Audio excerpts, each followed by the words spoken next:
Good afternoon, everyone, and welcome to the Innovating Agriculture, How Malaysia Could Become a High-Tech Agri-Hub organized by the MDPC and the Embassy of the Netherlands in Malaysia and partners. So today, before we carry on with the panel session, we would like to now take the opportunity to first invite the Ambassador of the Kingdom of the Netherlands, Excellency Aart Jacobi, to present his welcoming remarks.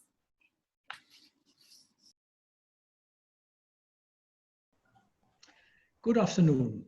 YBhg Dato Haji Zainal Azman, Secretary General of the Malaysian Ministry of Agriculture and Food Industries.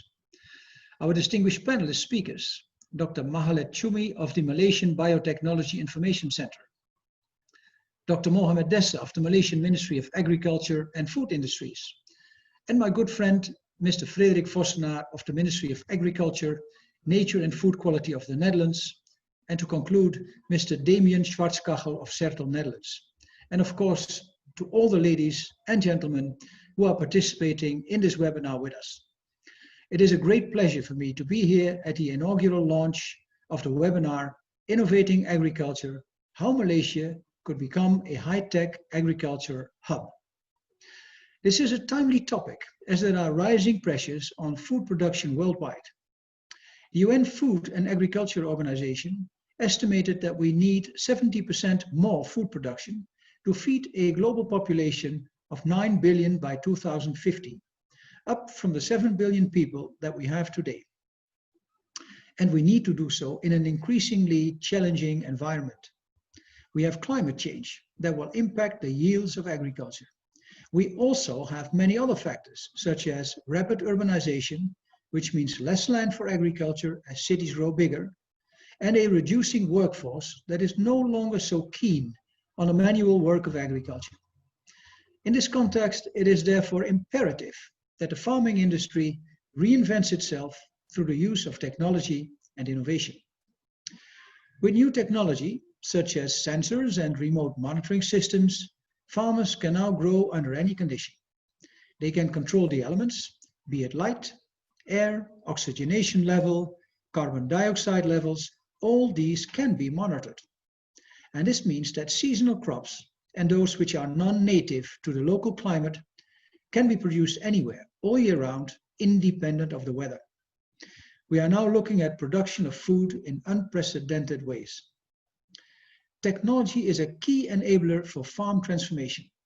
It is changing the nature of farming itself and attracting an entirely new generation of farmers, people whom you do not traditionally associate with farmers. It is very likely that in the future, many of these new farms will resemble high-tech manufacturing facilities rather than the traditional idea of farms, which will be assisted by automation and robotics. If our farmers can continue to take bold steps to innovate and to push the envelope, Malaysia will not only be able to strengthen their own food security, but also contribute to global food security by exporting food and farming technologies to help with other countries' food security needs. In conclusion, I hope that everyone, whether you are a farmer or an aspiring one, researcher or academic, can learn and share some ideas and perhaps spark more collaborations and innovation, and hopefully create more innovation for all of us. By working together, we can continue to grow this sector. I hope you will have a fruitful and enriching time in this webinar. I thank you very much for your attention. Thank you very much, Excellency Aart, for sharing your perspective and for officially officiating the webinar today, organized by the Embassy of the Kingdom of the Netherlands and One International Exhibition, the organizer of Agri Malaysia, as supported by MDPC. So we have now heard from the Ambassador on how Malaysia can eventually innovate and become one of the key producers of agriculture or even food producers of the world. But before we proceed with listening to all our panelists today, allow me to also take this opportunity to introduce to you 5 of our very esteemed speakers who have agreed to take their time off from their very busy schedule to share their thoughts and experience with us. The first speaker of today would be the Secretary General of the Malaysian Ministry of Agriculture and Food Industries, Yang Berbahagia Dato Haji Zainal Azman bin Abu Seman. And then our second speaker will be Dr. Mahalet Chumi Arujanan. She's the Executive Director of the Malaysian Biotechnology Information Center. Third speaker will be Dr. Muhammad Desa bin Haji Hasim. He is the Deputy Director of the Crop Quality Control Division of the Department of Agriculture, Malaysia, followed by Mr. Frederick Vossenaar. He is a special envoy to the Agro-Business Development Unit of the Nature and Food Quality of the Netherlands Ministry of Agriculture. And last but not least, our very esteemed speaker from the corporate sector, Mr. Damien. He is the Business Development Director of one of the largest agriculture company in the Netherlands, Serton. So, without further ado, I would like to invite or share with you the Secretary General's recorded speech, as he sent his apologies and he will not be able to join us in person today. But however, before we go into the speech by the Ministry of Agriculture, represented by the Secretary General, perhaps one of the key topics that we would like to talk more about today is that referring to the speech by the ambassador earlier, he talked about how can the world actually nourish 9.8 billion people by 2050 through very sustainable practices, while providing economic opportunities in both rural and urban communities. I think this is one of the key pain points that many countries and many corporate sector are trying to address, as we all know that our food systems today are really falling far short of these goals. Food systems today that we see somehow do not currently provide nutritious food in a very environmentally sustainable way to the world population. As we all know today, as of today, nearly 800 million people are undernourished, while 2 billion are micronutrient deficient, and 2 billion more people are somehow overweight or obese. So therefore, at the same time, food production, transportation, processing, and waste are putting unsustainable strain on environmental resources, and we will all be addressing and talking about all these pinpoints and perhaps also opportunities of how by innovating technology, innovating agriculture, we will be able to overcome if not some, if not more, but some of these challenges that we are facing today. So without more ado, I would like to first invite the Secretary General of the Ministry of Agriculture and Food Industries, Malaysia, to share his thoughts with us. Thank you, Ms. Ng Yi Sin, the moderator for today's session, respected speakers, ladies and gentlemen. It is my great pleasure to address all of you at the opening of today's webinar on innovating agriculture, how Malaysia could become a high-tech agriculture hub. At the outset, I would like to express my warmest gratitude on behalf of the Ministry of Agriculture and Food Industry, MAFI, to Agri Malaysia and the Kingdom of the Netherlands for co-hosting this webinar on this exciting and important issue for the Malaysian agriculture sector. I believe that with the right dialogue partners, this webinar will be able to achieve its objective, especially through the exchange of valuable knowledge from both countries in order to enhance the contribution of the agriculture sector to Malaysia's economy while improving food security and quality with the adoption of new technology and innovation. As we are all aware, the devastating and unprecedented impact of the COVID-19 pandemic transcends borders, compelling global communities to adopt and adapt into a new norm. It is high time for us to review some of our priorities to better brace ourselves for any global health calamity in the future. This includes improving food security and food production through optimizing the utilization of technology in agriculture.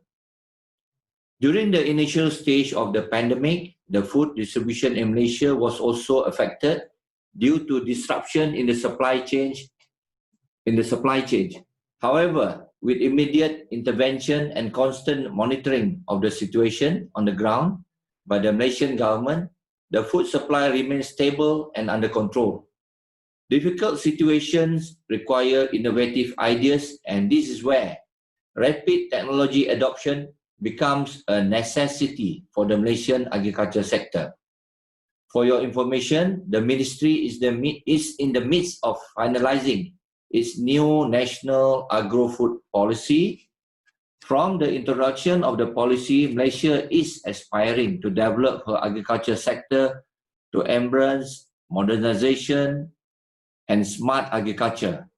For this to materialize, the whole ecosystem from the ministry to the industry players must be nimble and must be able to work hand in hand during its implementation. Malaysia can learn from the Netherlands' experience and success in spurring the agriculture sector as one of the contributors to the Netherlands' economy. The ability to bring together government institutions, industry players, academia, and NGOs to collaborate and develop her agriculture industry is one of the key ingredients for its success. In fact, the ministry also has an office based in The Hague, Netherlands, covering the Europe region to assist in areas such as market access, sanitary and phytosanitary, trade facilitation, bilateral agriculture cooperation, and to strengthen the collaboration in terms of transfer of technology. Ladies and gentlemen, the ministry welcomes the participation and collaboration between agriculture companies, universities, research institutions, NGOs from Netherlands with their Malaysian counterpart to join our effort in making Malaysia a hub for high technology agriculture. Given the strength of Malaysia in various aspects such as infrastructure, education, geographical location, incentive and stability, economic stability, it is my hope that the cooperation between Malaysia and Netherlands will continue to produce mutual benefit. With the immense experience and expertise assembled today, I am confident this webinar will be beneficial and facilitate a very constructive exchange on agriculture innovation, providing useful insight to agriculture technology adoption in Malaysia and also in the Netherlands, and also exploring ways to strengthen its capacity. To end, I wish to everyone a fruitful discussion today. Thank you.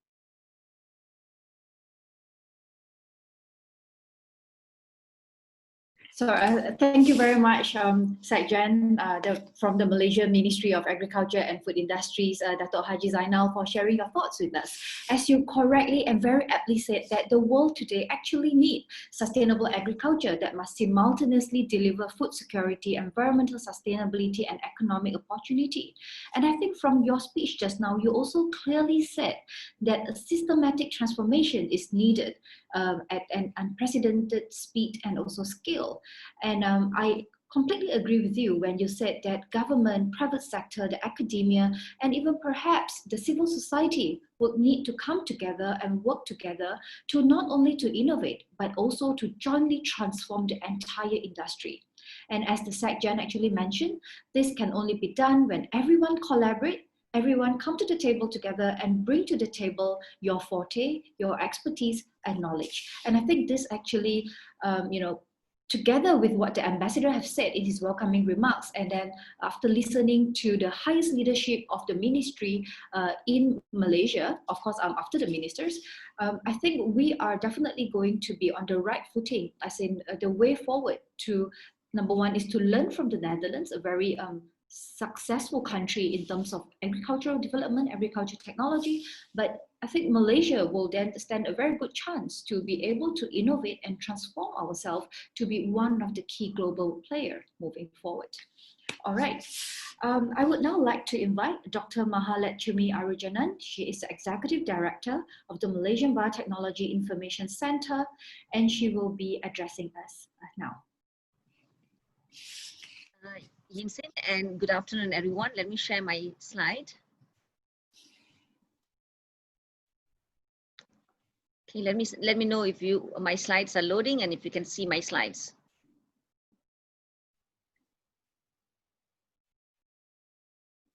So you see my slides now? Yes, very Yes, well. thank you. Okay, thank you very much. So good afternoon, everyone again. And I'm happy to be presenting on this very important topic because the Malaysian Biotechnology Information Center and also my parent institute, ISA, International Service for the Acquisition of Agri Biotech Applications. We are very much into technology transfer and linking different stakeholders in agriculture, as aptly said by the ambassador and also the Secretary General, that we need to become highly productive because of the unprecedented time and also because of many other challenges, climate change and growing populations and many things, which some of it I will be discussing. So I want to start with the usual perception of agriculture. To me, as a science communicator, I see that it's often frustrating that a lot of people think that agriculture is like a very beautiful sector. It is certainly beautiful, it is very important, but many people tend to romanticize agriculture, thinking that if it's agriculture, then you are going to see beautiful countryside, green, clean, and happy people working in the farm. But then agriculture has got its ugly side as well. You know, it brings in a lot of soil erosion, waste into our waterways, a lot of biomass that's being burnt. And in Malaysia, for example, we pay as haze every year. It's like our annual thing that we get used to it.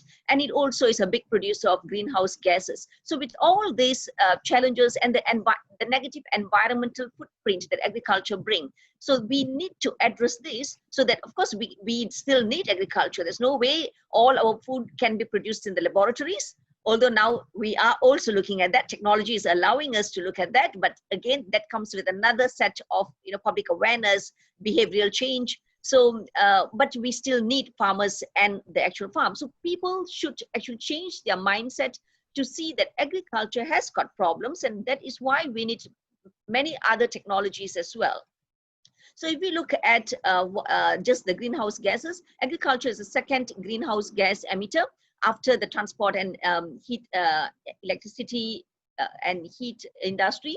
13% of greenhouse gases comes from agriculture industry.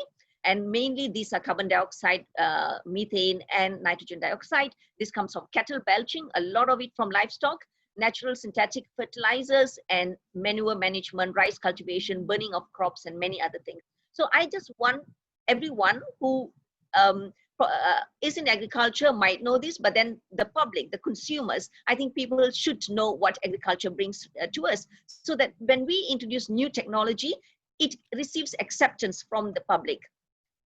His Excellency Ambassador and also the Secretary General mentioned this. World population is growing, and this has been said for so long, so it's nothing new. By 2050, we are going to have 9.8 billion people. That is an additional of 2 billion people. It's really a huge amount. So what FAO says that we need to produce 70% more food. Now, 70% more food from where? From the same planet.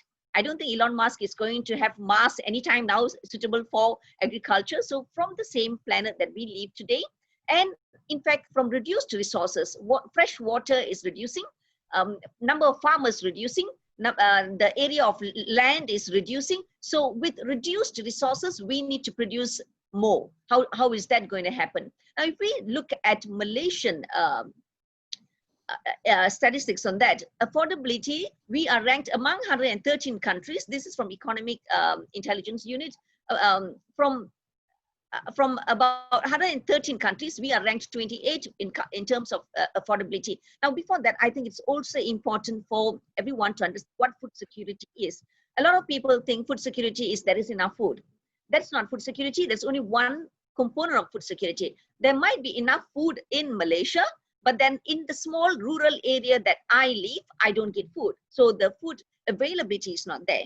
Now, even if I get the food quality might not be there, food safety might not be there, and even everything is there, I might not be having the buying capacity, or I can't afford to buy the food. So there are many components: affordability, availability, food quality, and safety. So for Malaysia, we are ranked 28 out of 113 countries, 26 when it comes to availability, 42 when it comes to quality and safety. Not so bad, but certainly we can become more innovative. and more productive. So if we look at, I'm going to start with questions. Food security. There is no way we can actually strike a balance when it comes to food security or food self-sufficiency rate. Now, when we talk about should we be food self-sufficient, meaning should we be able to produce all the food that we want in our country, that is not really possible. Because of course some crops are our climate does not allow us to grow those crops, but sometimes like rice, for example, even if we can grow 100% rice, is it going to be feasible? Do we have enough land? Do we have enough farmers? So that might be another problem. Sometimes the cost of importing might be lower than producing in our country. But then the thing is, we have to strike a balance between national security. Food is a national security item. Without food, political instability can happen. So we need to strike a balance between the cost and national security. For example, take COVID, for example. We had all the money to buy the rice, but Thailand was actually stocking up their rice for emergency. So it is a matter of national security. So what do we do? And does agriculture GDP show the real picture for Malaysia? I'm going to talk about that. So this is Malaysian GDP that's contributed by agriculture. Of course, we see this trend in all countries because as we develop, we see that agriculture takes slowly, it shrinks a little bit because we become more advanced. Manufacturing and other industry takes a bigger pie of the share. So agriculture becomes smaller. So that is what we've seen in Malaysia. I don't see something wrong in this, but then if we can increase the productivity, then then it might help. So for now, Malaysia world average is 10.46 in 2019. Ours is 7.3, so below 10. So that is the GDP contributed by agriculture for Malaysia. Now, again, having said that we contribute 7.3% of GDP through agriculture, does it really give the real picture? Now, look at this. This is where our GDP from agriculture comes from. Oil palm is 38%. So oil palm is a commodity. We can't eat oil palm as a staple food. But then 38% of what is contributed to GDP through agriculture actually comes from oil palm, which means we are not really that big when it comes to agriculture. Now the others is livestock and poultry is 15%, fishing is 12%, logging is 7%. Of course, logging doesn't contribute to food security, but of course it's important. And then rubber, still we still are producing rubber, very small, 3%, and then all the other agriculture produces 25%. So if we look at other things, of course, Malaysia has grown in other economic areas, services, manufacturing, mining, quarry, construction, and import duties. So we still need to do a lot so that we can increase our pie that is related to agriculture. So if we look at employment opportunities, fisheries, employment is 15,000 plus, total wages is 315, forestry logging is 26,000 plus employment, and total wages is higher than fisheries, 700 plus million. This is ringgit. Huh? Crops, all crops put together is 368, and quite a lot of wages. That means these are the salaries earned by people in that sector. Livestock and poultry, 34,000 plus, and the wages is 700 plus. Of course, oil palm is really big. It's 1 million, and I could not find the total wage. I'm sure it's a very big number, which is healthy. Now, if we look at our farmers, how are we? Our farmers doing? The average age of Malaysian farmers is 52.9, which is not very healthy, because what happens when they stop farming? We don't have a succession plan. We don't have many people, young people coming into farming. The basic primary education for farmers is 47. Those with primary education, 47.5% of our farmers have primary education. Secondary education is 42.9, so it's like almost similar. Tertiary education, only 4% of our farmers have tertiary education, meaning our graduates do not want to go into farming. And no education is 3.5%. So I think this is where we need improvement as well. How can we encourage our younger people and those with education to get into farming, urban farming, and through modernization of farming? And if we look at food sufficiency, our food sufficiency, Rice is at 70%, slightly above 70%, and we are doing good in cucumber, brinjal, spinach, eggs. Of course, poultry, we are doing well. Long beans, lady's finger, pineapple, cuttlefish, banana, shrimp. We are more than what we need. Meat, tuna, crab is almost there. Kembung is a fish widely eaten by Malaysians. I think it's called Indian mackerel, 83%. Coconut is 78% in spite of having very conducive climate for coconut. Cabbage, chili is very low.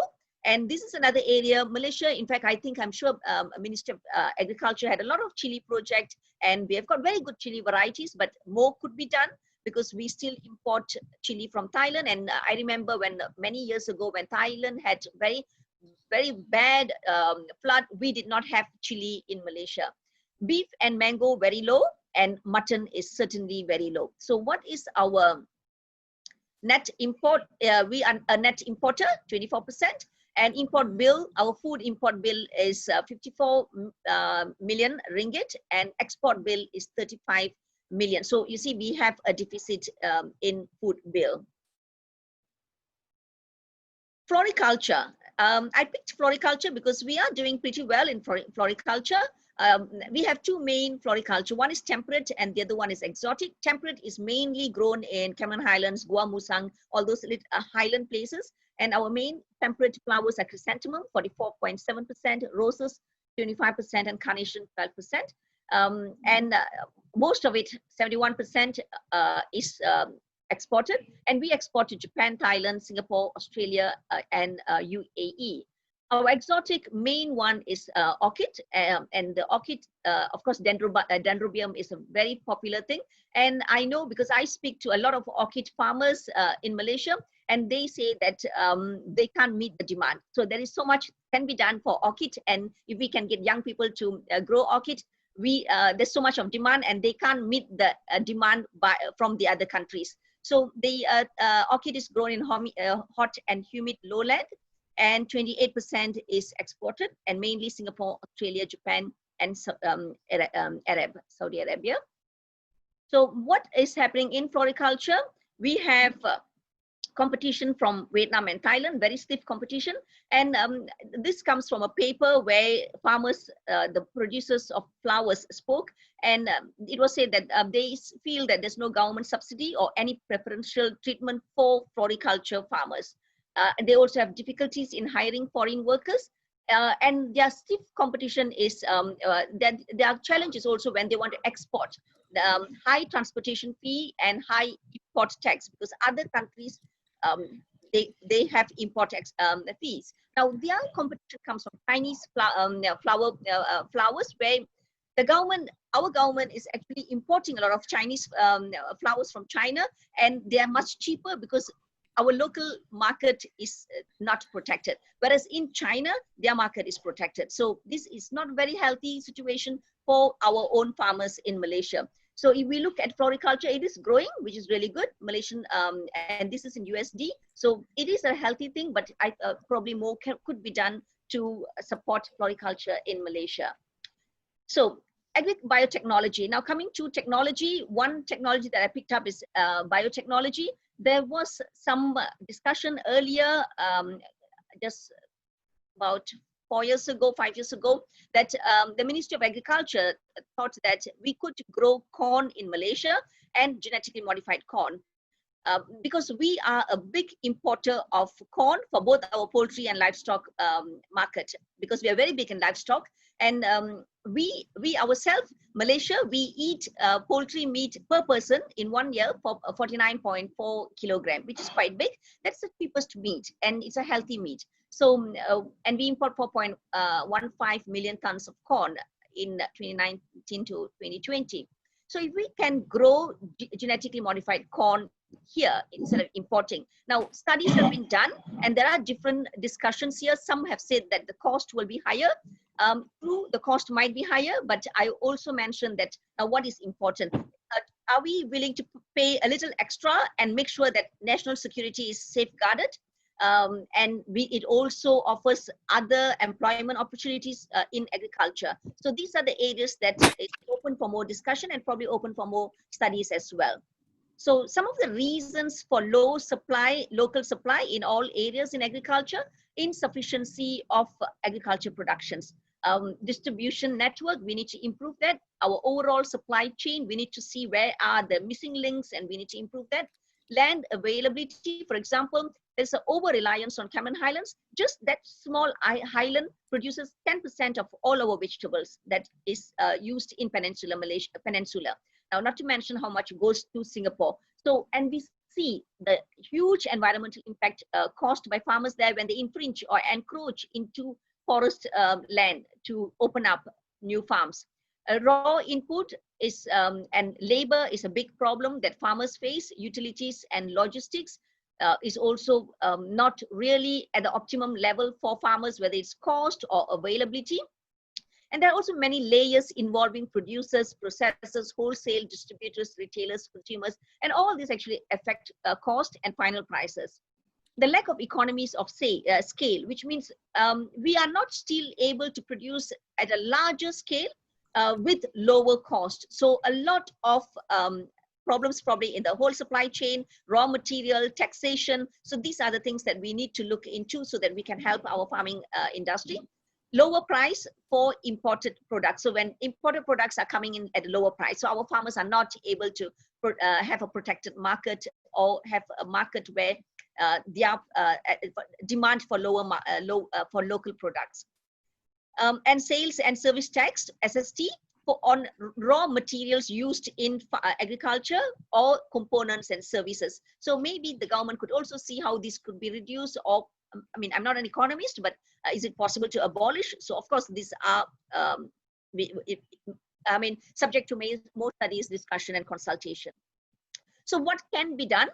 Manufacturers could be given tax exemption or applying low tariffs on their imported raw and semi-processed materials that they use for farming and local food production.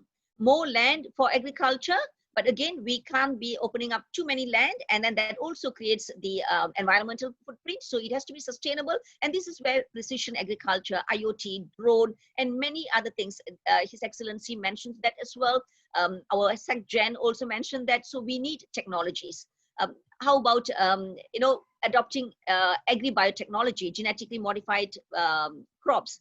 So this is where, because I'm involved in biosafety regulations and speaking to the regulators, scientists, and also industry, we feel that the current biosafety law in Malaysia, the law is good, but the implementation process needs to be more science-based. And also how we need to look into vertical and urban farming, where I think a lot of countries are going into this. And as Malaysia urbanize, I'm going to end. This is my last one. And also aquaculture, protein from fish is going to be the next, it's going to be the next wave in agriculture. And we need a seed industry in Malaysia. Malaysia lacks seed industry. So finally, we need to look at agriculture and look at all the challenges that we are facing, labor intensive and aging farming, and how technology can enable it, and looking at the three sustainable pillars, which is environment, economic, and social. And for that, science, technology, innovation is certainly important. So with that, thank you very much. Sorry for taking a little extra time. Thank you very much, Dr. Maha, for sharing with us such a comprehensive, masterclass, I would say. And certainly this short panel session will never do justice to all your knowledge, your hard work. And we all know that you're a very hands-on person. And that's why your perspective is so rich, the way you share with us. We could actually feel so much passion in you. And the interesting thing is that you actually started your presentation with by talking about the ugly side of agriculture on affordability, quality and safety, availability. And actually those are the things that many people do not realize, because when people talk about food security, people always think about, do we have enough food? So I think your deliberation earlier actually, I believe, would have opened up a lot of minds among the audience, and also you correctly pointed out 4 key points that I really liked, which is the key challenges that most agriculture sector is facing. I think these 4 challenges go beyond Malaysia, where you talk about inclusivity, sustainability, efficiency, and also whether the food's going to be nutritious and healthy.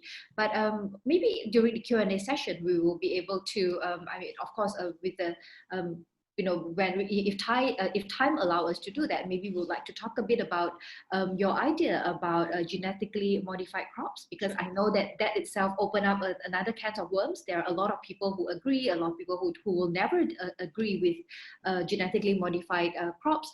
But it is interesting that you actually brought it up in this presentation. After we listened to Dr. Maha with a comprehensive presentation of her thoughts and what's actually happening on the ground, we have an interesting poll for all the audience to participate.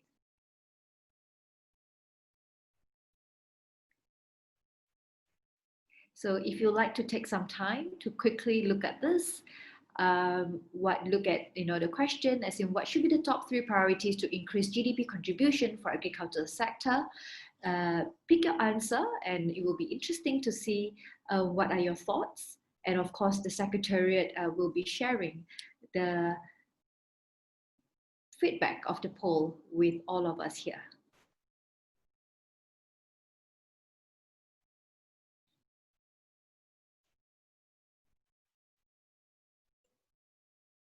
Yinxin, there's a little bit of a technical problem. I think the audience can only press 1 answer. So we're going to bring it up again, where indeed they can tick 3 answers. Just 1 second, please. It's coming up again. 3 answers, right? Yep.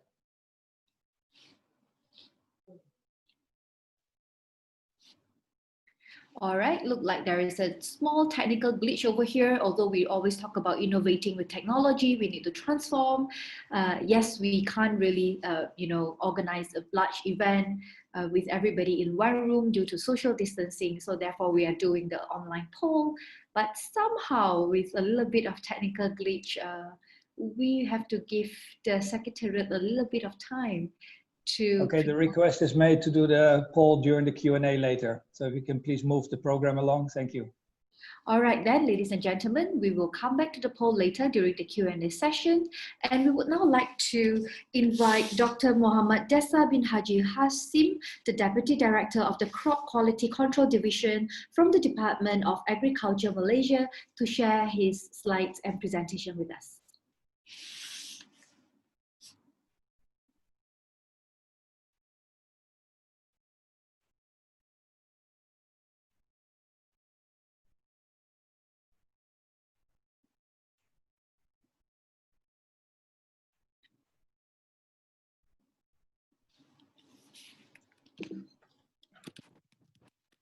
All right, we have seemed to have lost Dr. Desa. He used to be online, he was visited as a panelist, and we have lost him. We will try to reconnect, but I think it's time to move on to Frederick. All right, looks like we have another technical glitch over here. We lost Dr. Muhammad Desa on the line, but never mind. We have a speaker from the Netherlands, actually 2 speakers from the Netherlands. So let us now hear from Mr. Frederick Bosener. I hope that I got your name correctly. He's the Special Envoy of the Agro-Business Development Unit from the Nature and Food Quality Netherlands from the Ministry of Agriculture. And so without further ado, let us now invite Mr. Frederick to the floor. Good morning to you. Can you see me and hear me? Yes. Yes, both. You can? Yes. Thank you very much for having me in this seminar. I'm really excited. I worked in the embassy in Thailand as an agricultural counselor for a while, and was also accredited to Malaysia. So it's a great pleasure to be in this webinar this morning. My presentation is about how the Netherlands became the 2nd largest exporter of agriculture in the world. Let me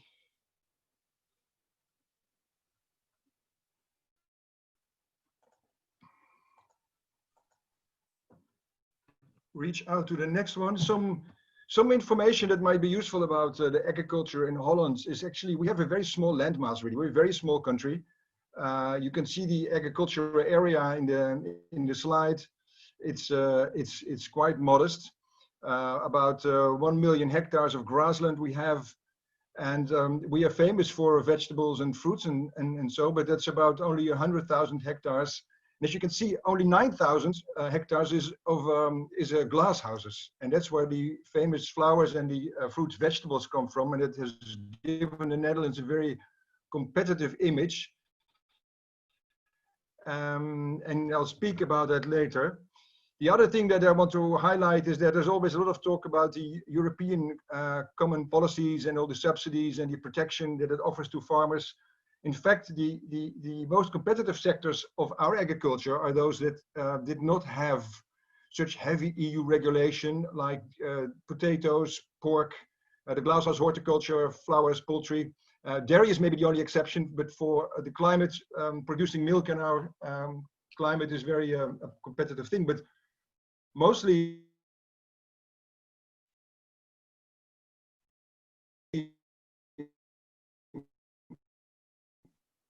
it was left to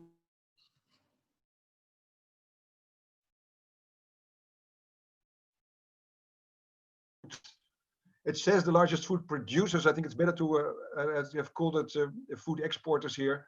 As you see, the United States is by far the largest exporter of agricultural products. But what stands out is the Netherlands being the second largest, is the very small area on which we produce that that value of our exports. So now, when it comes to the origin of the Dutch competitiveness in agriculture, while you see one of a typical glasshouse, the answer is basically very simple. The origin of Dutch competitiveness in agriculture is innovation and entrepreneurship. Now, I could wish you a very pleasant day and then hook out of the seminar, but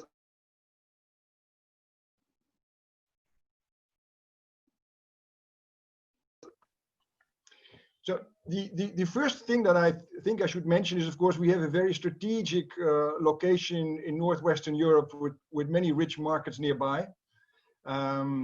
If you have high quality perishable products, to bring them to your customer, you of course need superior logistics. I think with the Schiphol Airport and Rotterdam Port, we have built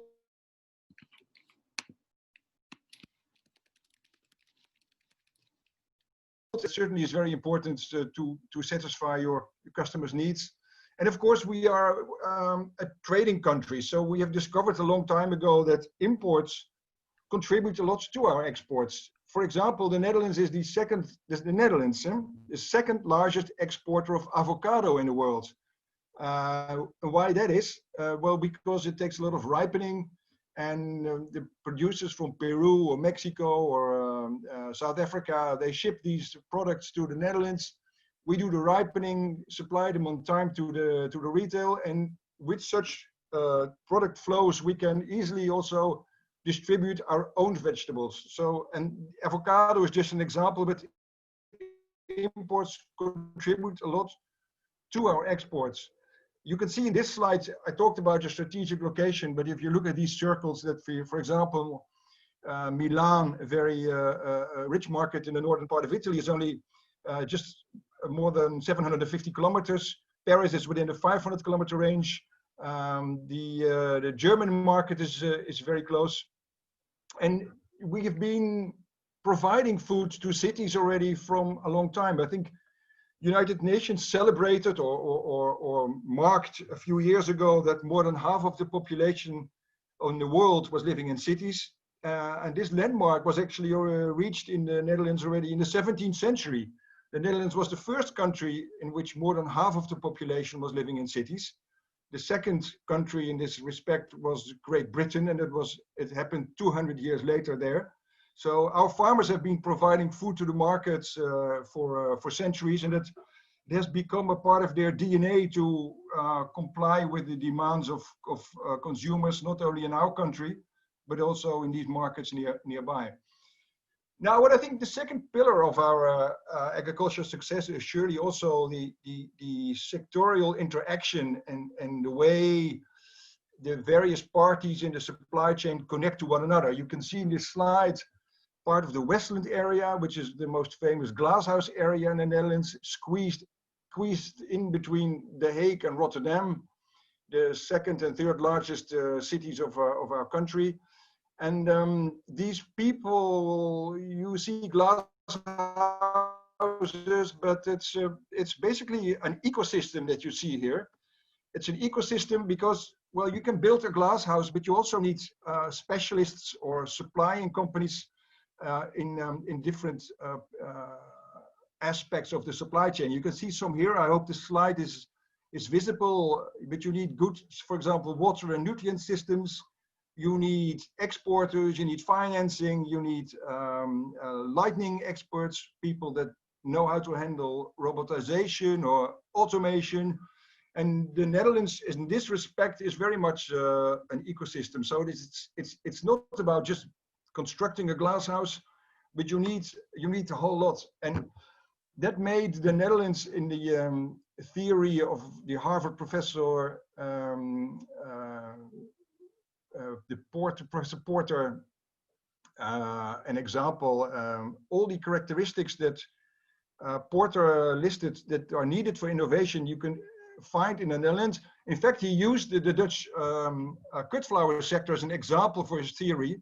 And you can see the characteristics of the Porter model in the slides, but the Netherlands fulfills these criteria, not only for cut flowers, but I think also for poultry, for pork, for dairy, for potatoes. You have these pockets of knowledge in the country that make the sectors quite competitive. Like this is the ecosystem that you would use for horticulture. You see it runs from education and breeding materials, from primary production to sales and trade, and it runs along with many different specialized sectors supplying inputs to these greenhouse sectors. So you can see them on the slide, you know, like, as I mentioned, the water systems and energy systems, crop protection, various things.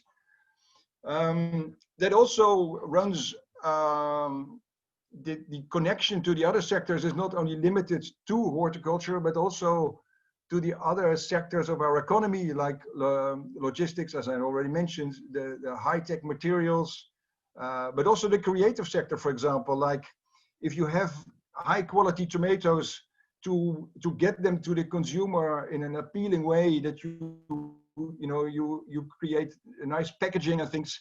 This kind of cooperation outside of the horticultural sector in a strict sense, we consider very essential. Now, I think the third pillar of the success of Dutch agriculture is surely related to the cooperation that we have between the government, the private sector, and the research institutes. And that happens on various levels, not only national level, but also the regional level. I think about half of our country is below sea level. That's always the historic explanation for this kind of cooperation, that if you want to build dikes and polders, you cannot do that by yourself. You have to work along with the government and the private sector and the research institutes to keep it all floating. This has also been a very useful model for the co-financing in research. For example, if farmers have a need for some research to be done, they talk to the government, they talk to research institutes, but the financing is then also something that we prefer, we share, to make sure that the research that's done actually fulfills the requirements of the farmers or related companies. So the cooperation extends to education, which of course is hugely important, sometimes also underestimated. Farming is just not a simple business. We have a very top university, Wageningen University, I think is famous in the whole world. But the vocational training and the practical training are just as important, and they are connected, and make sure that the program that they teach is also in line with what companies need and what research institutes finally are looking for. So the fourth pillar, I think, of our success is and it's really a source of innovation, is the proximity of farming activities to cities. And there's always, this might be a nuisance to farmers, but I think it has also led to a lot of innovation where citizens, for example, they complain about the smell of animal husbandry or the use of pesticides because it is happening in their backyard. And it's still a nuisance. In our country, also a lot of political discussions follow out of this, but the transparency and innovation that it creates in the farming sector has been a source of innovation. For example, the use of or abolishing pesticides was very much driven not only by consumers, but also by citizens. The Netherlands is the second largest exporter of agricultural products, and it's certainly not our ambition to become the #1 in the world. We exported last year, I think, 2 billion euros worth of tomatoes.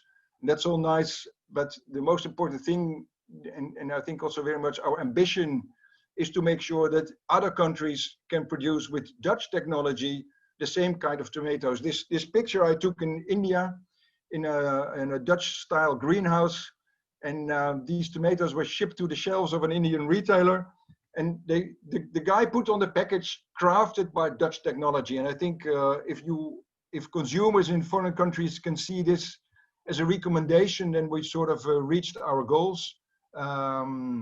And this, of course, is also available to Malaysia. We know Malaysia is a very competitive and very strong country when it comes to agriculture. Working together with Malaysian entrepreneurs and with Malaysian stakeholders is something that we really aspire. So I want to thank the organizers for the opportunity to address such a distinguished Malaysian audience. And I hope in the future the embassy can be the bridge to stronger cooperation in agriculture. Thank you very much. Thank you very much, Mr. Frederick, for sharing well all the success stories from the Netherlands with us. I mean, we all know that the Netherlands is so famous for your tulips, your cheese, your dairy products, and of course now, wow, I know you have tomatoes going around the world as well. Well, you at the beginning of your presentation, you clearly stated 3 very pertinent points that perhaps this is what Malaysia is lacking. I mean, of course, from my perspective, it's like the rich market nearby. The word rich could be rich in consumer demand, consumer spending. Maybe this is something that is a little bit lacking in this region. And then imports contribute to export. This really put us, thinking what more can we do so that we can also emulate what the Netherlands have done. And of course, superior logistics. Rotterdam have fantastic logistics system, the network. I witnessed this firsthand when I was visiting the Netherlands some time ago. But of course, what you also mentioned about proximity of farming activities somehow have resulted in constant innovation and sustainability drive. And then after listening to your success stories from the Netherlands, that actually kept me thinking, comparing what the Netherlands have done successfully and then looking at ourselves, and then suddenly I realized that we have the issue of inadequate infrastructure or not as perfect as the Netherlands in terms of information, perhaps financial inclusion. All these are some of the key factors that actually make things difficult for farmers to actually gain access to cost-effective products, services, and information that could actually boost their productivity and profitability. And the way do you share the entire map, as in the entire ecosystem network that make agriculture works? I think that is something very important that maybe perhaps and many other countries will be able to look at Netherlands as a success stories for us to learn from. All right, I was told Dr. Muhammad Desa bin Haji Hasim, the Deputy Director from the Crop Quality Control Division of the Department of Agriculture Malaysia, is back with us online. May I now invite Dr. Muhammad Desa to address us.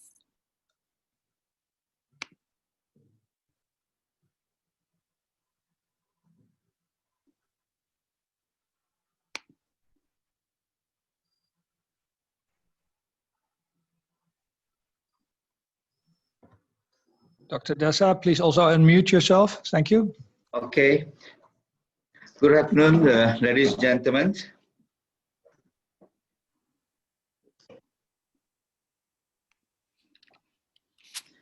Ladies and gentlemen, thank you for Ms. Chair and distinguished guest speaker and ladies and gentlemen, whether from in Malaysia, in Netherlands, or in any other countries who view my speech. Today, I would like to talk about the overview of Department of Agriculture initiative and opportunities in terms of how Malaysia could become a high-tech agriculture hub. The focus today, we like to talk about what activities in Department of Agriculture focusedly mainly into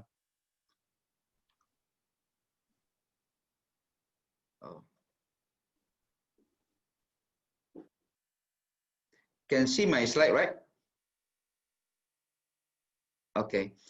Okay, I would like to discussing more on how Malaysia could become a high-tech agriculture. We just listened from the first speaker and second speaker to share the experience and overview of Malaysia, and also the success story from Netherlands that very impressed for us to for Malaysians departments of agriculture.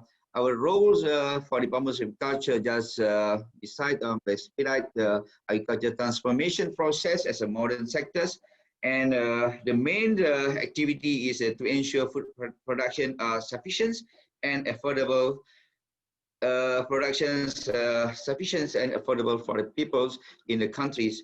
We also provide in terms of one-stop agriculture consultations, technical support service. That's one-stop activity to extend the technology enhancements to develop human capital for the agriculture sectors. We have a training center. We have farming to train the farmers and also to train the youth to support the industries in Malaysia. For the purpose of the country, we also the role to protect the country interest for the industry. And this is a major issue and challenge for the agriculture sectors in Malaysia.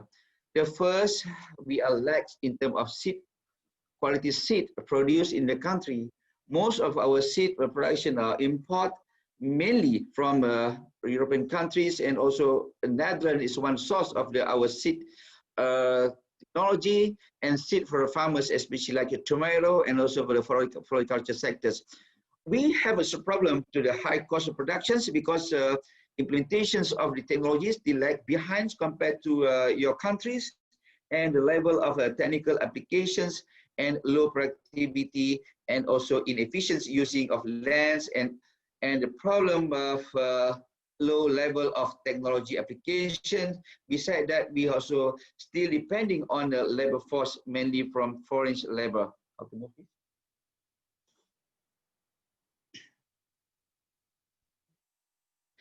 Okay, based on our climate conditions, Malaysia is good in terms of weather. We have a sunset around the year, throughout the year, and also we receive rainfall patterns around the year, and the temperature between the 30 to 32 degrees. This is very suitable for the climate condition, especially for the tropical fruits and also tropical crop in the countries.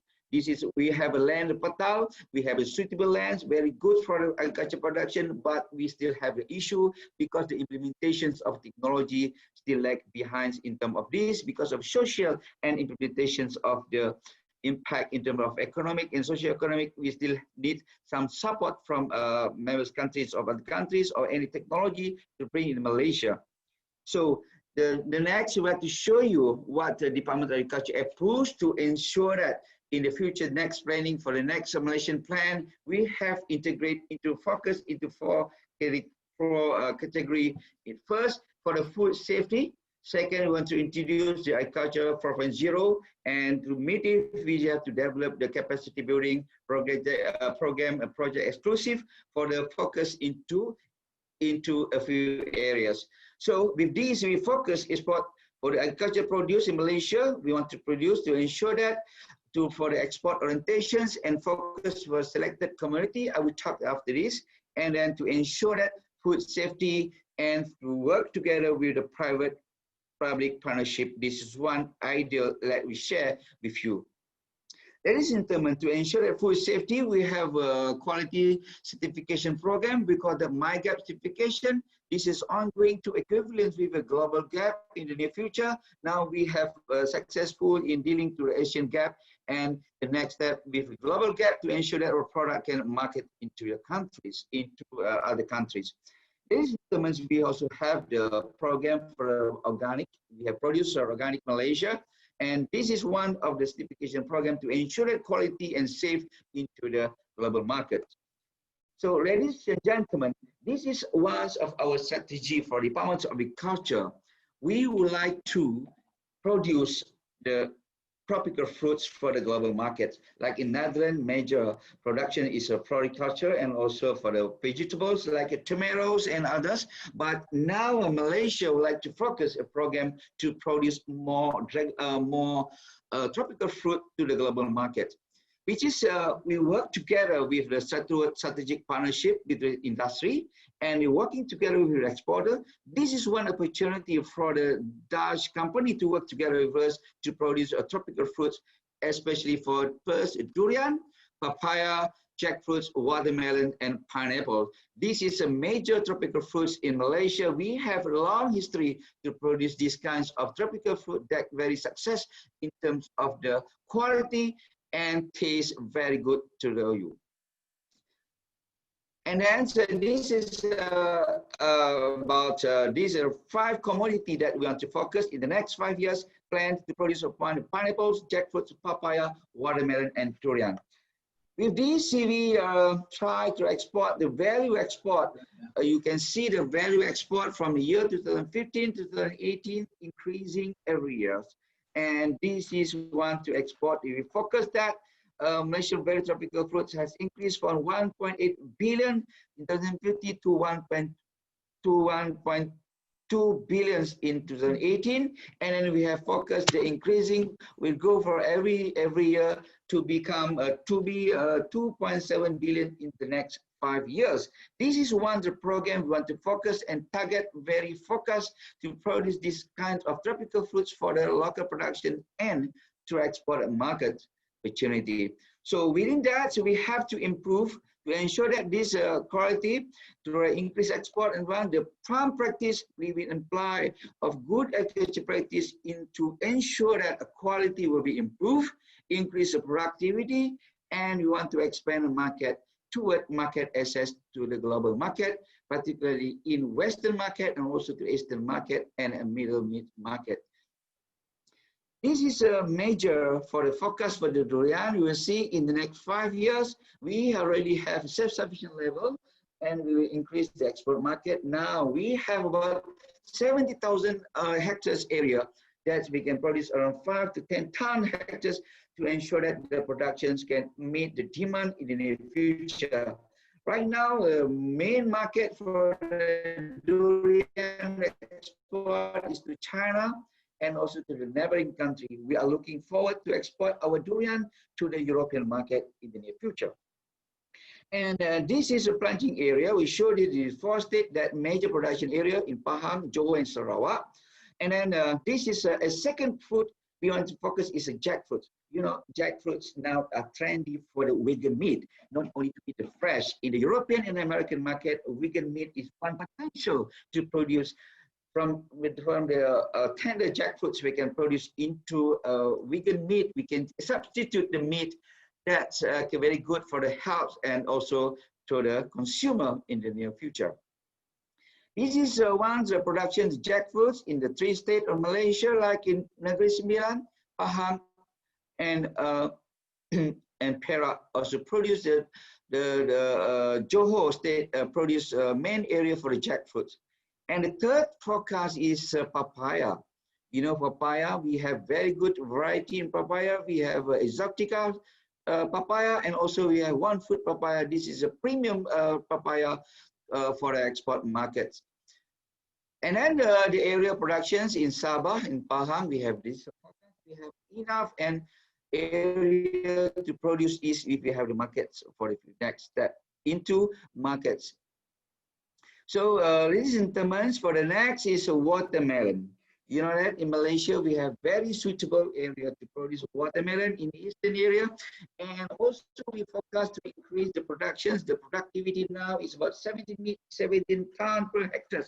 But with the technology, maybe we can produce more than double productions. So that we need to have from the technology providers, some like the entrepreneur or technology company from the Netherlands to help us to produce more quality and high yielding of watermelons. This is a potential huge market to the European and also to other countries' market in the future. So this is area for the watermelon production in Johor in the south and the north, in Kelantan and Terengganu in the east of Malaysia. And Presently, we have already programmed to market access to the many countries like Australia, Taiwan, Hong Kong, China, and also to United States, Canada, and also to the EU market. This is a market status what we have been done for the market of produce of Malaysia, like for the all type of fruits or form of fruits we can export to EU market easily to the Hong Kong, Middle East, Singapore, jackfruit already to Indonesia, Vietnam, Canada, Taiwan, Japan, New Zealand, China, United States, and Australia. For the durian, Australia, China, we are ready. And we can try to the Middle East and also to the European market in the next few years. And watermelon also to Canada, China, Indonesia, Japan, and also to European markets like the Netherlands also can enter the market presently. So this is a potential for the target crop community to decrease import. This is our strategy to produce more mango, chili, cabbage, and ginger. This one to substitute our local productions to ensure that now we import a lot of these kinds, 3, 4 commodity from other countries to Malaysia. The sufficient level for chili, cabbage, and ginger less than 40%, so that we want to increase more in the next few years. So this is one opportunity for the investor, for the investment from Dutch company or any other company to involve in the production in Malaysia. In Malaysia, Department of Agriculture can facilitate in terms of area plantations, in terms of for the labor and also expertise for the workers. We have enough skilled labor to work with, but we need more technology to work together. So for the next strategy, this is one opportunity. Department of Agriculture will bring more to be shared in private partnership. We call that strategic partnership between the private and public partnership to work together into this field of area, crop research and development. Second, mechanization, automation, Internet of Things and others, breeding and seed production, soil fertility and plant nutrition. We need help of us. And then also pesticide, biofertilizer, biopesticide also we work together with this, pests and diseases control, and then post-harvest technology in terms of agriculture extension, urban agriculture, capacity building, and etc. This is a major that we understand that the situation, if we improve this kind of collaboration between the public-private partnership, this is when we see for the second speaker already talked about this, through a public-private partnership, we can work together between the private and government to ensure that the delivery system and also the successful become very easy in terms of production. We work together between private and public to aim one target in the objective. You have 20 seconds to conclude your presentation. Okay, and then this is one example from the private company, because it is from the Netherlands, as I said, working in the seed production in Malaysia. And it's a way forward. We would like to invest, we would like to invite all of you to work together with us to invest in potential crop production for export market, and then to invest in seed production industry, become a seed hub in Malaysia for local and national market. And then we to invite you transfer some Dutch technology to boost agriculture production in Malaysia. We have highland and also lowland area that you can work together with us, and then to linkage the tropical fruit market into EU market. This is one opportunity for you, and promote conducive business environment. And then we work together between strategic partnership between Dutch company, Department of Agriculture, and local company.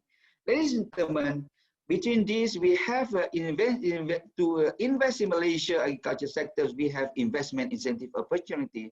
We have a tax allowance incentive for the food production project, agriculture allowance, building capacity, and then we have a tax incentive for training, incentive for export, incentive for research and development, incentive for high technology project. Also, we can offer to you. With that, ladies and gentlemen, thank you very much. Thank you so much, Dr. Muhammad Desa, for a comprehensive briefing of where Malaysian agriculture is going, what we have achieved, and way forward of what will be the opportunities lying ahead of us. And you have correctly and aptly pointed out that the PPP model is actually the best way forward, if I could say so, as you deliberated that to achieve those goals that Malaysia wanted to achieve, we actually require a transformation of the entire agriculture sector. We need to learn to leverage on market-based approaches through a coordinated effort by all stakeholders, including farmers, government, civil society, and also the private sector. And of course, the key success factor of agriculture sector transformation at the national level for Malaysia would definitely then include setting the right direction through effective leadership, strategy and investment models, and also scaling the transformation through finance, infrastructure, institutions, and monitoring. So thank you very much, Dr. Muhammad Desa, for sharing your thoughts with us today. Last but not least, I would now like to invite Mr. Damien. He is the Business Development Director of one of the largest agriculture company in the Netherlands, Seman, and he will be sharing with us and showcasing some of the best practices and success stories from the company with us. Yeah. Good afternoon, everybody. As introduced, my name is Damien Zwartkavel from Serton. Well, thank you for all the speakers in front of me, Mr. Ambassador, the other directors and Secretary General. I'd like to give you an inspiration session where the question is central, how innovations facilitate the ecosystems of the entire production chain. I will focus in that regard more on the horticulture sector, because that's where our company Serton is more active in. I hope you can see my screen shared. Okay, perfect. So the technology does not fail us today. I speak on behalf of Serton and Horizon 11. We cooperate together. Serton is a Dutch company from the Westland region. It's a picture you already saw at the presentation of Mr. Vossenaar. And Serton has also strategic alliance with the Japanese company Denso, which I will explain a little bit more on later on.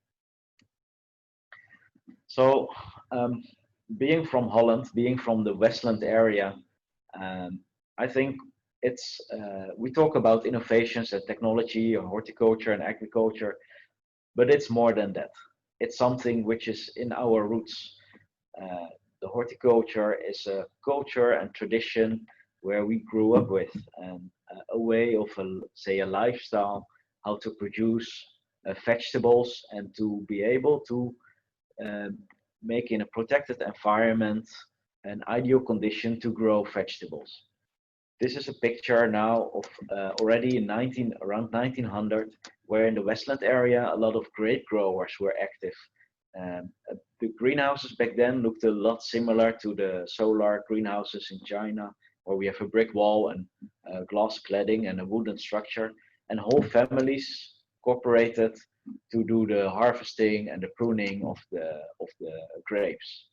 Today you will not find any grape production anymore in Holland. That has been exported to other countries, but we exchange that to other industries, which I will tell you more about.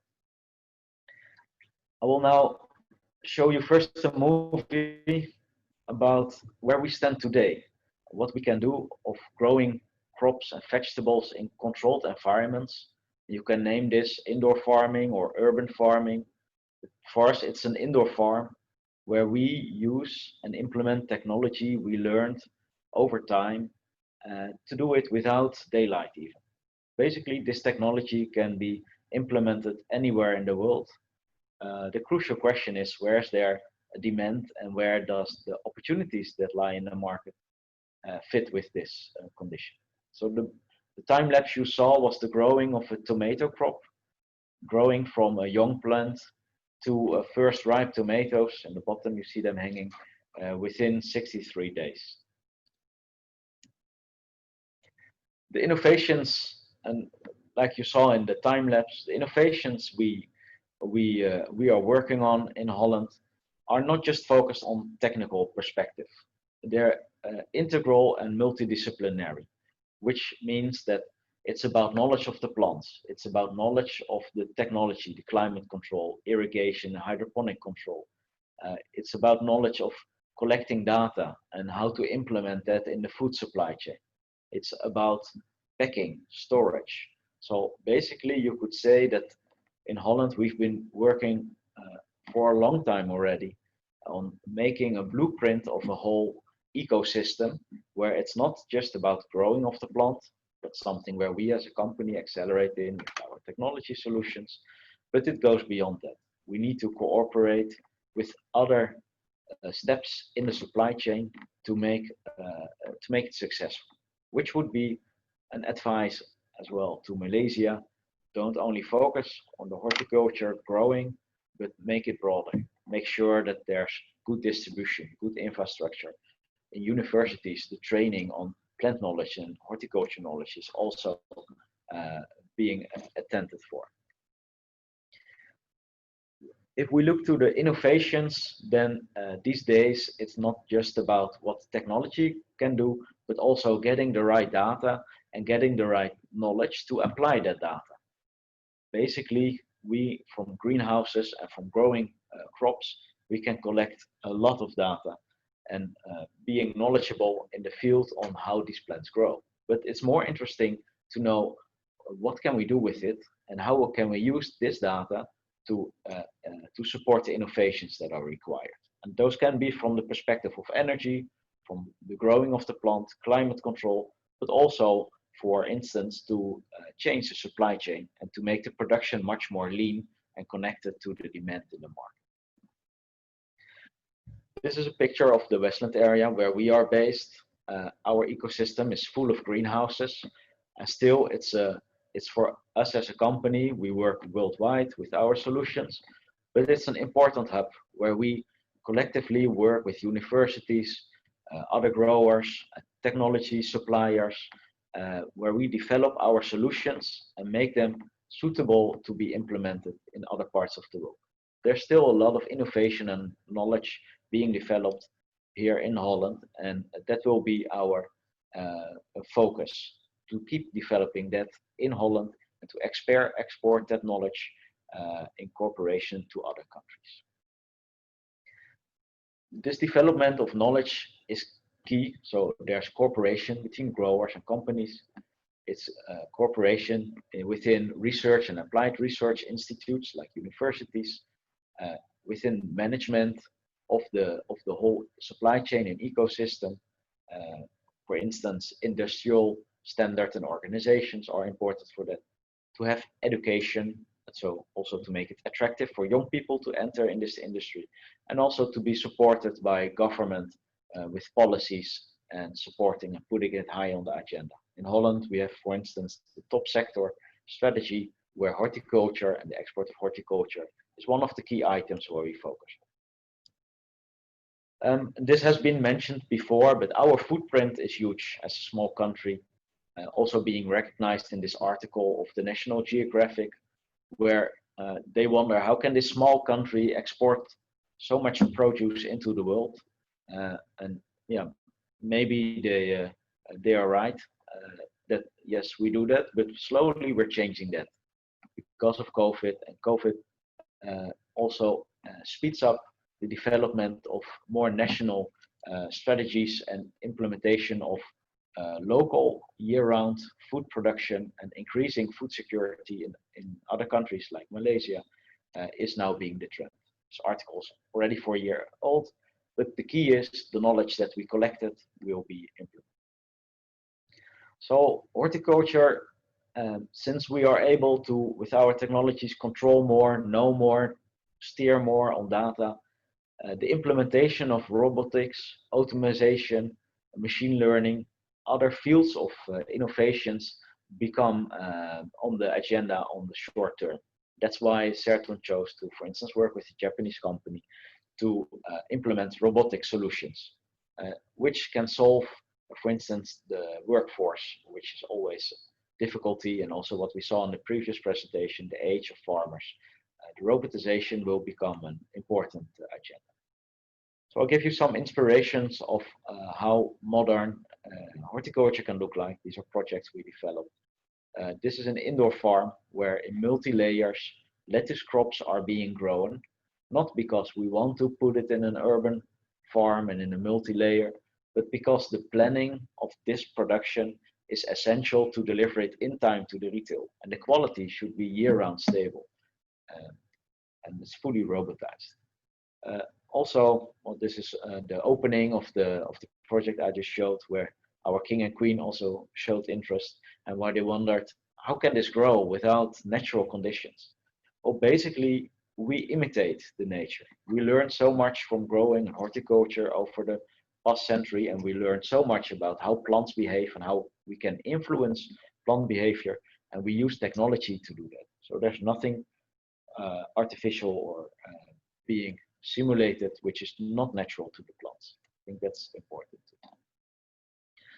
With the indoor farms, we also learn a lot and implement in greenhouses. So greenhouses become more modern, and greenhouses are being upgraded almost to an indoor farm, where the models are much more flexible. This is a greenhouse in the center of France, where we implemented a lot of technologies, and where at the nights the screens are closed in the winter time and the lights are on. Basically, at this situation, it's an indoor farm, but during the summer and the daytime, we still use the natural light conditions. So basically, we're looking always to the best inputs and resources and the most sustainable solution that the circumstances can give. Another example where greenhouse is operated fully autonomous.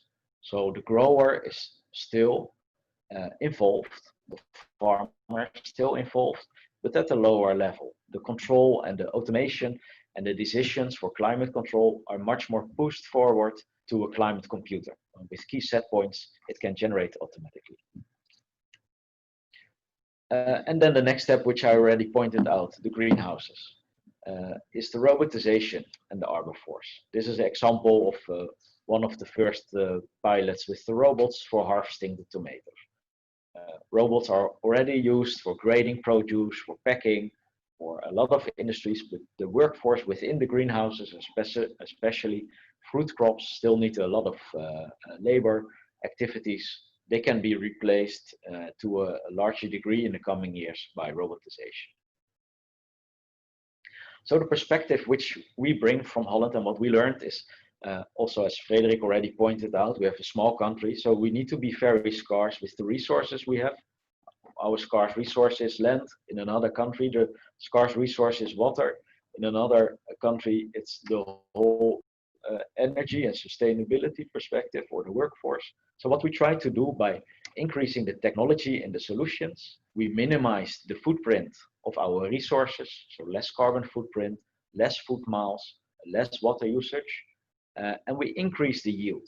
And we increase the yield by the level of control, the technology, and also the implementation of robotization and autonomous greenhouse solutions. Then I'd like to end with an example of a project we developed in the middle of the desert of the United Arab Emirates. It's a pilot greenhouse of almost 1 hectare, where tomatoes are grown in a fully arid greenhouse. And the comparison is simple. 2 years ago, no tomatoes from the desert, at least not year-round, and not to the high standards of our say Dutch quality, which is largely imported into the UAE. And in the UAE, where the food security has been put also very high on the agenda. And now today, with this greenhouse, local tomatoes can be grown, same as the other example from India, where the produce are marketed to the local market and also produced locally for year-round production. This is a picture from the inside. There's abundance of light, which makes a lot of Dutch growers very jealous and happy, because actually that's one of the key resources, and that's widely available. And with our solutions and our knowledge from the Dutch horticulture, we implement very energy sensitive and sustainable solutions to grow year-round tomatoes. And the result is a local branded tomato product sold to the retail year-round. To conduct the sustainable solutions are very important. So it's important to understand that it's not only the plant growing, but it touches also into other industries. Like where I started with the infrastructure, the packing, the supply chain, the sales, the branding, but also for the production, more focused, the production of more technology-based greenhouses and solutions or indoor farms also touches much more in development of sustainable energy systems and use of water. This is a picture where you see Saudi Arabia, where because of the scarcity of water, the whole agriculture production for fodder for animals has been forbidden. We must not come to these levels of very rigid decisions. So let's approach it integral and use the knowledge and step up in policies, step up in business, and step up in technology and implementations of all the availability of knowledge and solutions there are. I'd like to thank you for your attention. If there are further questions, maybe in the Q&A, otherwise at another moment. Thank you so much. Thank you very much, Damien, for a very concise and sharp presentation of yours. And thank you so much for sharing with us that emerging technologies really do have the potential to shape consumer diets and consumption behaviors in ways that could actually significantly impact food systems. And that sustainably producing the right quantity and quality of food to meet the nutrition demands of the world can really be enabled by technologies. So thank you very much for sharing such a success stories of what you are doing every day with audiences, especially coming from Malaysia. All right, ladies and gentlemen, we will now bring back the poll question that we wanted to do earlier, but due to technical glitch, we couldn't do so. So the Secretariat will be putting up the poll question for you to pick. So you please choose 3 answers, and then we will be able to share the outcome of the poll with all of us online as well. So let's do this very quickly. So what should be the top 3 priorities to increase GDP contribution from agriculture sector?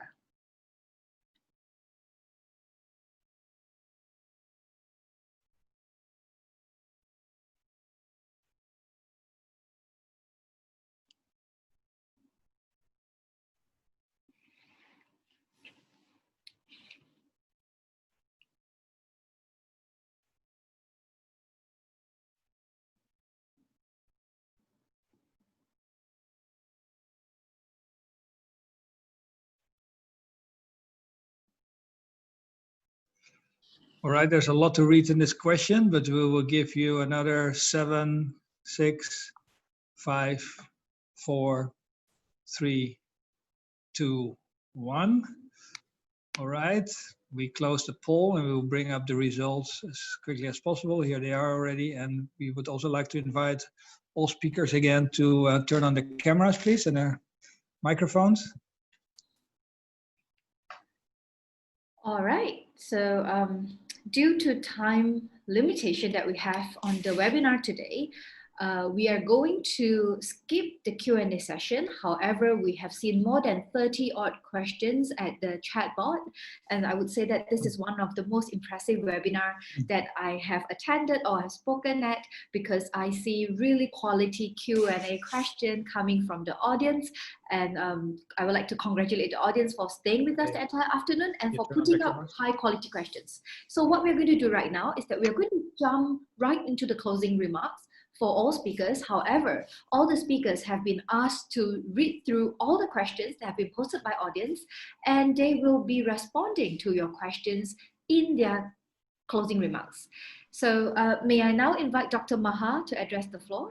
So you have 1.5 minutes for your closing remarks. Okay, so many questions, 1.5 minutes, very quickly.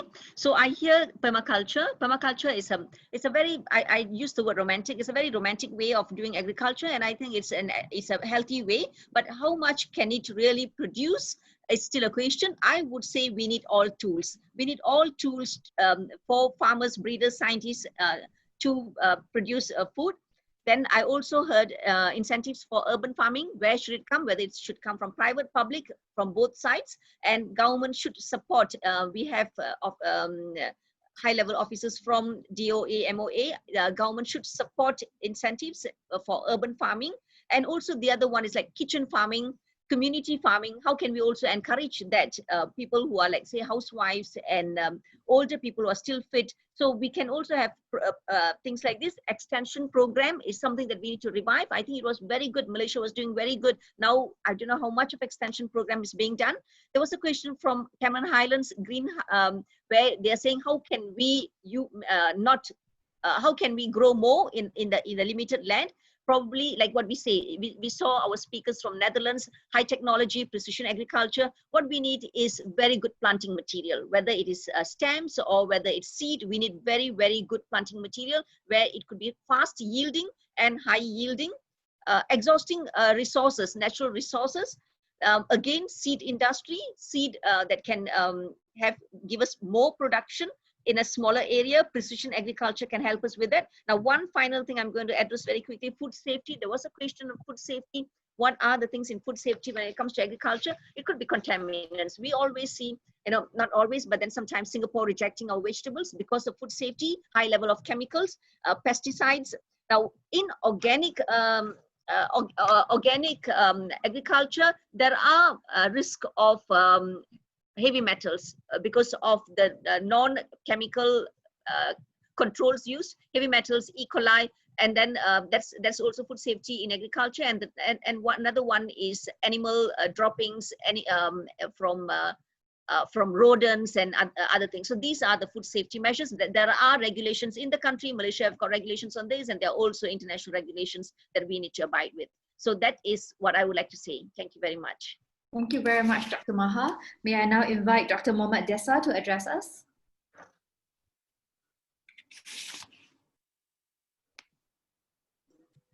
Please unmute.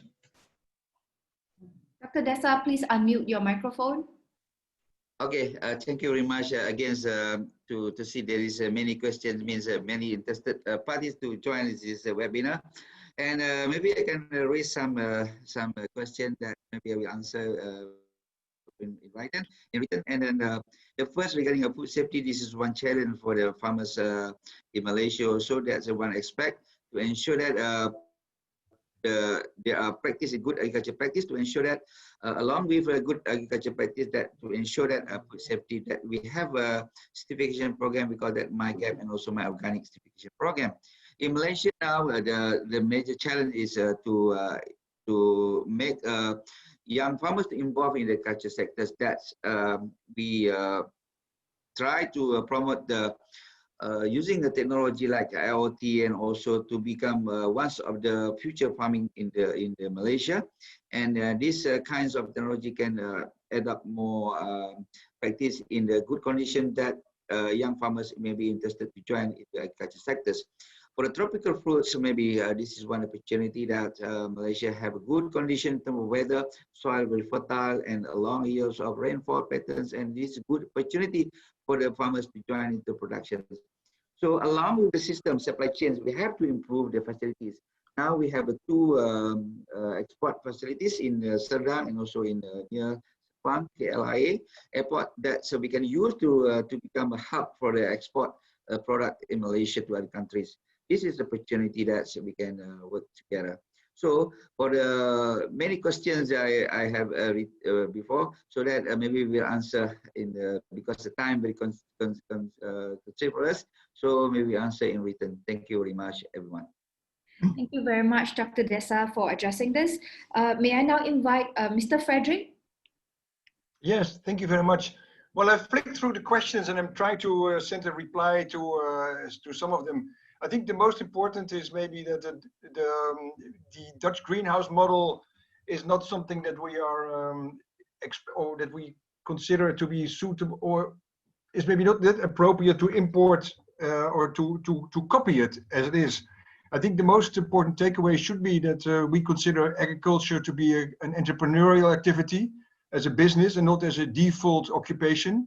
The greenhouse, as I showed it, is maybe the Ferrari model.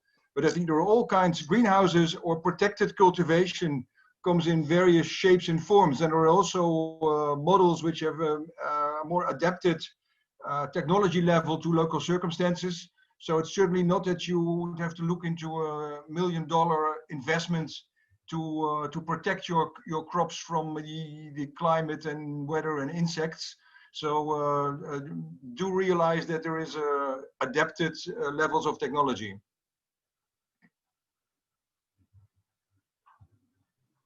Thank you very much, Mr. Frederick. Well, I thought you have a lot more to share with us.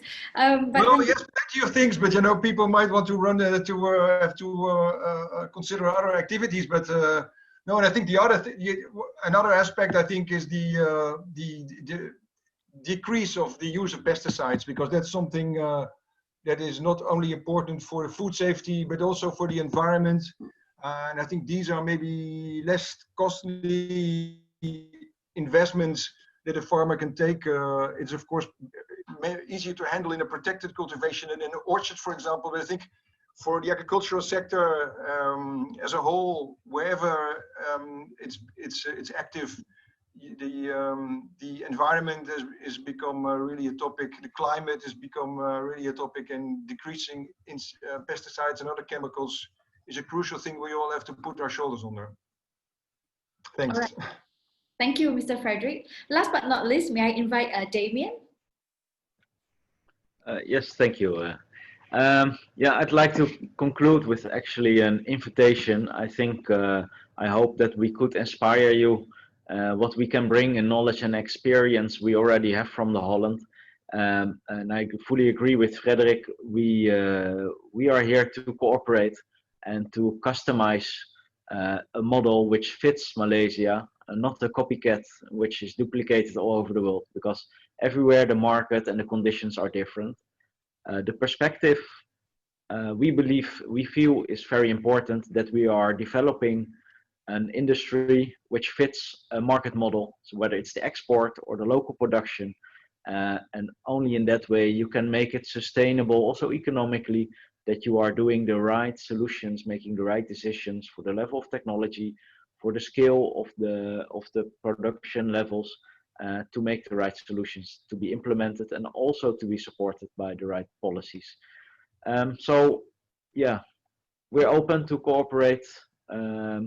We're happy to work with Malaysian partners and also to bring in very experienced Dutch partners throughout the whole supply chain, from seed to packing and branding, to see where we can implement and increase the success of Malaysia.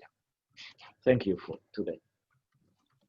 Thank you very much, Damien, for sharing with us. So in conclusion, I think what we have seen today, I mean, the examples and the success stories that were presented to us today clearly illustrates the impact that innovative technologies could have on food systems.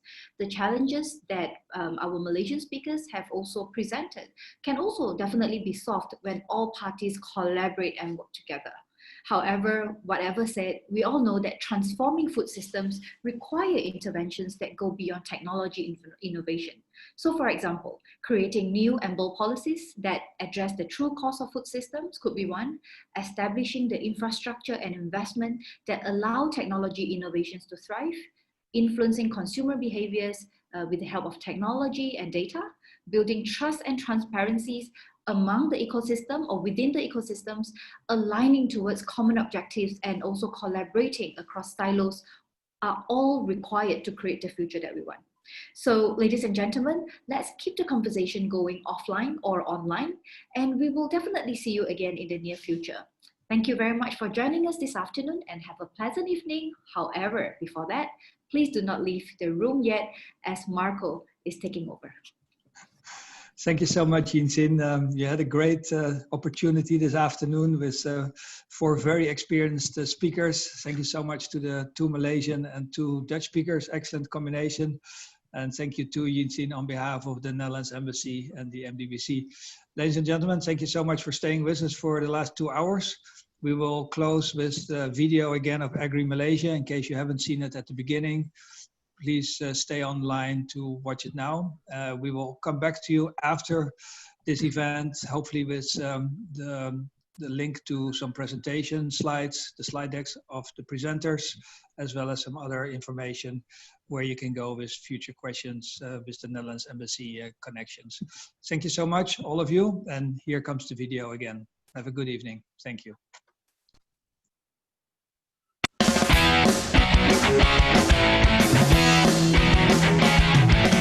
first time to be here, but it was very honored to be here and meet a lot of good people and had a good opportunity to start market in Malaysia.